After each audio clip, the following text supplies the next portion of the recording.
menjadi orang otentik itu bukan berarti orangnya statis. Banyak yang salah ngerti nih. Misalnya kalau wah saya otentik, saya memang begini, saya orangnya males gitu. Nah itu nggak otentik namanya. Karena melanggar awasi nilai diri tadi. Karena nggak ada loh manusia itu yang pada dasarnya males dan sebagainya. Kan Tuhan menciptakan kita dengan hal yang sempurna. Ya. Justru kalau kita nggak jalankan itu, kita nggak sesuai dengan nilai diri yang sebetulnya ada dalam diri kita. Nah maka kalau kita belum sesuai, ya diubah. Ya kalau sekarang belum sesuai dengan nilai diri kita ubah dan bertumbuh. Ya dari yang tadinya nggak bisa jadi bisa, yang tadinya nggak mampu jadi mampu, yang tadinya nggak disiplin jadi disiplin. Itu baru berarti otentik. Jadi jangan menggunakan otentik sebagai argumen untuk nggak mau berubah. Selamat datang di podcast Memilih Pemimpin Bijak episode 3 yang dibawa oleh Candela Learning. Saya Naufan sebagai Kreatif Direktur Candela Learning akan menjadi host untuk hari ini. Nah, hari ini kita akan melanjutkan ya pembahasan episode sebelumnya, yaitu cara memilih pemimpin yang baik dan benar. Tapi tentunya saya tidak sendiri dong. Kembali saya bersama coach yang sudah memiliki bertahun-tahun pengalaman, sudah nge-coach bisnis yang dari level UKM sampai level-level yang sudah enterprise dan yang sudah besar, yaitu Coach Fauzi Rahmanto. Selamat pagi pemirsa. Selamat pagi pemirsa. Oke. Nah, kali ini kita akan membahas, melanjuti pembahasan dari episode 2 ya, yaitu cara memilih pemimpin yang bijak, baik dan benar. Kalau nggak salah episode kemarin itu kita membahas tentang ethical leadership. Ya, pemimpin etis. Pemimpin etis ya. Nah, sebenarnya apakah ada gaya kepemimpinan yang lain nih yang bisa digunakan sebagai acuan dalam memilih pemimpin? Yes, ini pertanyaan penting ya Novan ya, karena kemarin ternyata setelah kita posting tentang pemimpin etis, jadi muncul banyak pertanyaan. Ya. Viewernya juga alhamdulillah lumayan banyak ya. Dengan pesat. Karena orang jadi bertanya-tanya, acuan dalam memilih pemimpin apa hanya itu? Berdasarkan apakah ini pemimpin etis atau tidak. Nah sebenarnya ada yang lain ya, dan hari ini kita mau kupas itu. Nah iya. Ya, ini yang sering disebut sebagai pemimpin yang otentik. Otentik. Jadi kalau di dalam kepustakaan tentang kepemimpinan, tentang leadership disebut sebagai authentic leadership. Jadi kepemimpinan yang otentik. Apa maksudnya? Ya, jadi pemimpin yang otentik itu pemimpin yang tulus apa adanya, nggak pakai topeng, memang dia menampilkan apa yang dia yakini benar. Jadi kalau dia sudah punya value, punya sesuatu yang dia yakini benar dan dia bela, itu akan dia tampilkan di dalam keseharian, dalam perbuatannya, ya, tanpa harus dibungkus dengan hal-hal yang mungkin itu tidak sesuai dengan apa yang dia sesungguhnya. Ya. True to yourself. Ya? True to yourself, banget true to yourself-nya. Jadi itu adalah pemimpin yang otentik. Dan sebenarnya pemimpin otentik ini erat kaitannya dengan konsep kepemimpinan etis yang kita sudah bahas di pertemuan lalu. Kalau di kepemimpinan etis kemarin kan memang kita bicara tentang pemimpin yang tahu betul apa itu value-nya gitu kan. Nah sekarang ini seperti kita lanjutkan, selain dia paham betul apa yang dia bela, apa yang dia yakini benar, dia juga tampil sesuai dengan value tersebut. Jadi tidak pakai tedeng aling-aling, tidak pakai bungkusan-bungkusan, tidak pakai topeng-topeng. Apa adanya itu yang dia tampilkan. Dan itu penting untuk kepemimpinan. Nah, ngomong ini katanya penting ya, Coach. Ya, betul. Kenapa sih kepemimpinan autentik itu penting dalam memilih pemimpin kita di masa depan? Benar. Ini penting karena begini, ada beberapa alasan ya yang membuat ternyata nggak hanya di Indonesia ya, tapi ini berlaku di seluruh dunia ya. Mereka mendambakan pemimpin yang otentik. Nah, sebelum kita masuk ke situ, mungkin pernah dengar ya cerita tentang kepemimpinan dunia yang perlu kita jadikan sebagai contoh, baik contoh yang benar maupun contoh yang salah. Ya. Kita mulai dari contoh yang benar dulu. Pernah dengar Nelson Mandela? Pernah, itu yang pernah di penjara ya? Benar. Jadi ini pemimpin di Afrika Selatan. Ya. Pernah jadi tuan rumah Piala Dunia ya, Afrika Selatan. Pernah. Ya. Waka-waka itu pemimpin yang keren banget. Kenapa? Karena beliau itu punya sebuah prinsip, punya sesuatu yang dia yakini benar, yaitu bahwa orang itu harus hidup sederajat setara. Iya. Jangan dibeda-bedakan antara kulit putih, kulit hitam. Karena kan dulu kan Afrika Selatan kan ada politik apartheid namanya. Politik pemisahan antara kulit hitam dan kulit putih. Oh, iya. Jadi kulit putih itu meskipun dia jumlahnya sedikit, ya pendatang bahkan ya, itu mendominasi. Bahkan orang kulit hitam dijadikan kelas 2 lah gitu. Nah, Nelson Mandela membela itu. Sekalipun menghadapi resiko ditangkap dan dipenjara, dia tetap mengekspresikan apa yang dia yakini benar. Taruhannya dia dipenjara sampai 27 tahun, bayangkan ya. Dan kehidupan yang tadinya baik-baik saja jadi tidak baik-baik saja. Tapi bagi seorang pemimpin yang otentik, itu tetap dijalani. Ya karena apa? Sebenarnya kan kalau dipikir-pikir gampang aja ya. Nelson Mandela tinggal iyain aja deh. Iya. Kamu jangan ngomong tentang hak-hak kulit hitam. Ya udah deh ngikut gitu kan. Bisa aja gitu. Bisa. Aman, nggak dipenjara gitu. Tapi karena dia membela apa yang dia yakini, resiko itu pun diambil. Dan apa akibatnya? Akibatnya semua orang mengenal prinsip itu, didukung oleh seluruh dunia, dan bahkan diakui sebagai salah satu leader yang menjadi panutan pemimpin lain di seluruh dunia. Ya, karena hidup dengan prinsipnya tadi, ya, dan membawa perubahan juga ke negara Afrika Selatan. Akhirnya kan Afrika Selatan berubah kan? Iya. Akhirnya sekarang sudah tidak lagi menerapkan apartheid, bahkan hak kulit hitam pun akhirnya diakui dan sekarang sudah menjadi negara yang demokratis, gitu ya. Ini contoh yang menarik kan, betapa seorang pemimpin yang otentik bisa membawa perubahan bagi negaranya. Nah, lalu bagaimana kalau yang buruk ya?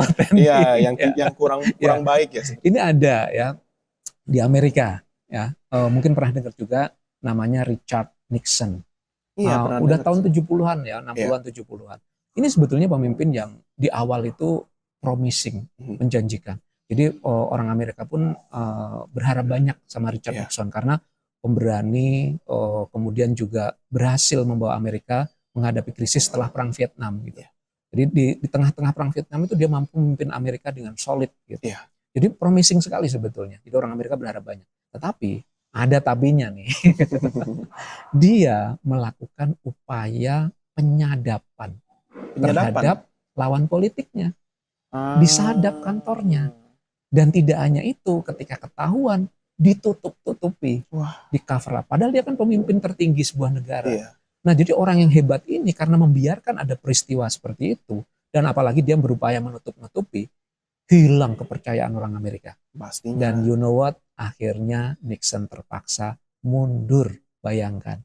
Karena outrage dari ininya. Betul, jadi masyarakatnya semuanya komplain gitu. Hey, lu pemimpin tertinggi kita, lu kenapa melakukan perbuatan yang seperti itu gitu. Jadi akhirnya mau nggak mau dia mundur. Nah, jadi ternyata pemimpin otentik itu penting. Karena satu, dia akan menciptakan trust, kepercayaan. Ya, masyarakat jadi akan percaya kan sama dia. Dan nanti kalau sudah dipercaya, biasanya dukungannya juga kuat kan. Kalau kita mau bikin program apapun, nanti jadi akhirnya orang akan mendukung dan mengikuti dengan sebaik-baiknya. Jadi penting banget nih kita untuk memastikan memilih pemimpin yang otentik. Oke. Nah, ini kira-kira kalau misalnya melihat dampak ya, karena kan tadi bisa dilihat dari Nelson Mandela, kalau misalnya dampak dalam kepemimpinan otentik itu cukup signifikan ya, dalam si country-nya itu. Nah, itu kira-kira apa aja sih dampak kepemimpinan otentik terhadap organisasi dan negara? Nah, ini yang dampak baiknya kira-kira apa aja? Ini kita bawa ke tidak hanya negara tapi organisasi ya. Kita kan bekerja di perusahaan juga gitu ya. Nah, mungkin kita juga belum level pemimpin seperti pemimpin negara, atau mungkin RT pun belum gitu ya. Tapi coba kita lihat dampaknya apa sih kalau pemimpin itu jadi otentik gitu. Ya, pertama kita akan punya tim ya, kalau dalam organisasi kita jadinya punya tim yang tadi muncul rasa saling percaya. Dan itu penting banget. Di negara itu penting banget, di organisasi juga itu penting. Kan enak ya kalau kita punya tim gitu, kita lagi meeting begini, kita diskusi, kita masing-masing percaya gitu. Kan paling nggak enak kalau dia bilangnya baik-baik saja, oke, tapi di belakang itu enggak gitu. Kan itu pasti timnya jadi rapuh. Pasti rapuh. Nah, yang kedua, pembuatan keputusannya lebih baik. Ya, Kenapa? ya, Karena ya. biasanya transparan kan, semua Iya. orang didengarkan. Jadi akhirnya pembuatan keputusan di organisasi lebih baik. Kalau di level negara apalagi pasti jadi powerful sekali. Jadi paling nggak dari dua itu aja sudah akan menjadi dampak positif bagi organisasi maupun bagi negara sekalipun gitu. Wah, berarti ini dampaknya lumayan positif banget ya kalau misalnya memiliki pemimpin yang autentik nih. Berarti sebenarnya kalau misalnya kita memilih nih seorang pemimpin, itu berarti kita harus menjadi pemilih yang autentik juga nggak? Ya, kitanya sendiri ya. Iya, kitanya sendiri. Ya, kitanya harus jadi autentik. Ini pertanyaan bagus nih ya.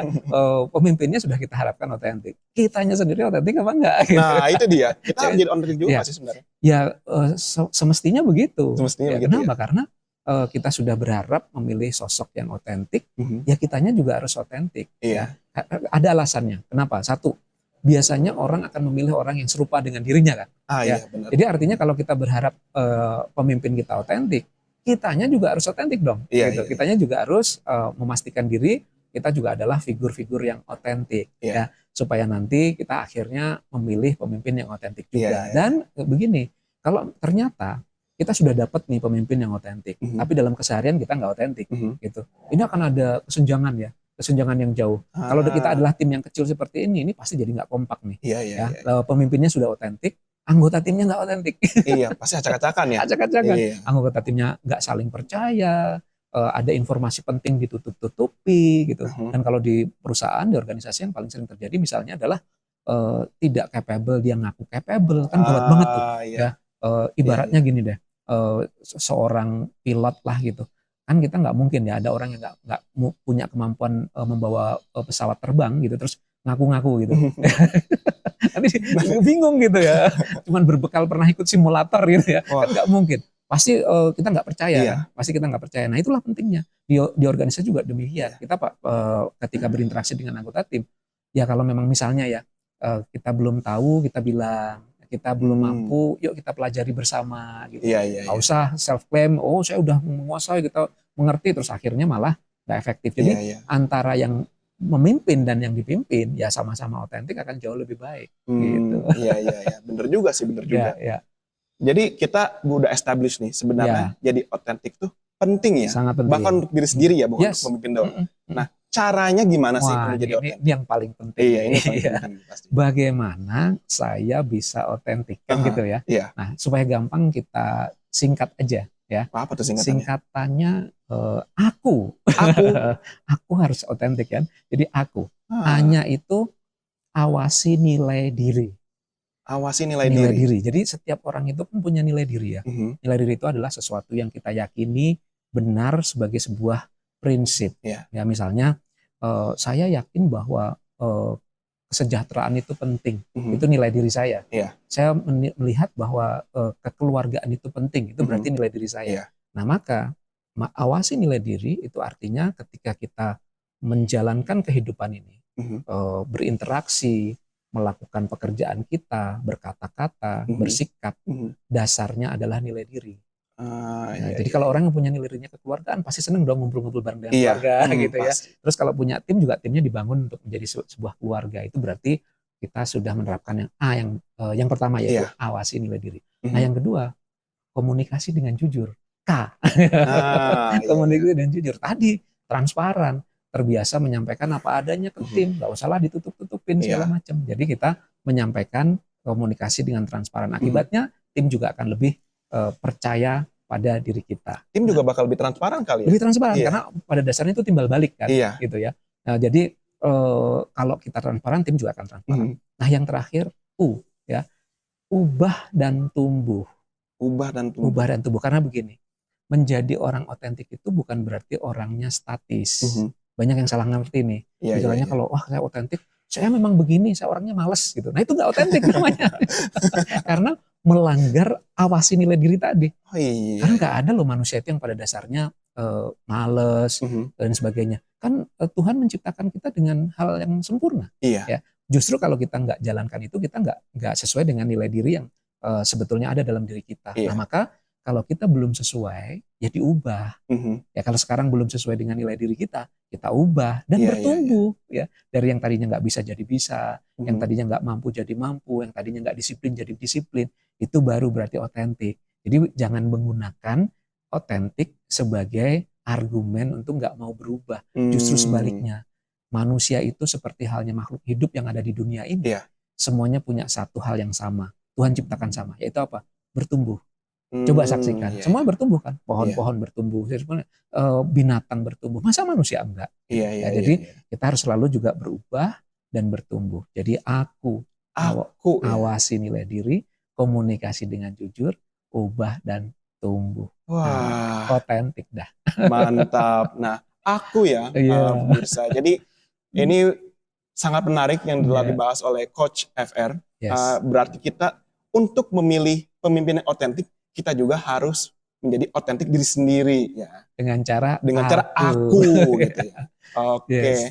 Nah, ngomong-ngomong tentang otentik nih, kebetulan Candela Learning itu sudah mempersiapkan webinar yang bernama Becoming Authentic. Jadi nanti kita di webinar ini akan membahas gimana sih menjadi otentik, menjadi diri sendiri tuh yang baik dan benar. Kita bahas lebih detail lagi lebih detail lagi ya. Dan kebetulan nih Coach FR juga menjadi salah satu speakernya. Jadi yang mau daftar, yang mau hadir silakan lihat di description di bawah, nanti ada link untuk pendaftarannya dan info-info yang lainnya juga. Atau bisa cek di sosial media Candela Learning ya. Di Instagram maupun Facebook juga sudah ada informasi yang tersedia untuk webinar tersebut.